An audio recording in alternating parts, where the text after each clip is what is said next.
നിങ്ങളുണ്ടോ, ഭക്ഷണം കഴിച്ചോ, നിങ്ങളുടെ എല്ലാ വിവരങ്ങളും ഇങ്ങനെ അന്വേഷിച്ചുകൊണ്ടിരിക്കുന്ന ഒരാൾ ഭയങ്കര ശല്യമാണല്ലേ. ഇടയ്ക്കിടയ്ക്ക് ഇങ്ങനെ മെസ്സേജ് ചെയ്തെത്തിയും ഭയങ്കര ആൻഷ്യസ് ആണ് അവർക്ക് ഇങ്ങനെ അറിഞ്ഞുകൊണ്ടിരിക്കണം.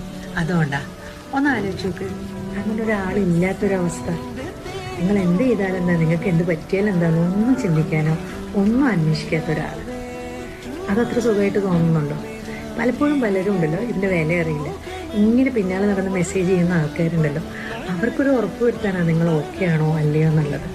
അത് അവർക്ക് അറിയാം. അത് അവരെ നിങ്ങൾ അത്രയും ചോദിക്കുന്നതിന് മുമ്പ് നിങ്ങൾക്ക് അങ്ങോട്ട് പറയാം നിങ്ങൾ എത്തി, അല്ലെങ്കിൽ നിങ്ങൾ ചെയ്തു. നിങ്ങൾക്ക് അങ്ങോട്ടൊരു മെസ്സേജ് ഇട്ട് ചില ചോദ്യങ്ങളൊക്കെ ഒഴിവാക്കാൻ പറ്റും. ചില ആൾക്കാരുടെ സ്വഭാവം ആൻഷ്യസ് ആകുമ്പോൾ ഇങ്ങനെയാണ്, അവരിങ്ങനെ ഭയങ്കര ഉത്കണ്ഠയായിരിക്കും. അപ്പം അത് മനസ്സിലാക്കുക. ചിലതൊക്കെ നമ്മുടെ ജീവിതത്തിൽ നിന്ന് ഇല്ലാണ്ടാവുമ്പോഴാട്ടോ ചിലതിൻ്റെയൊക്കെ വില അറിയാം.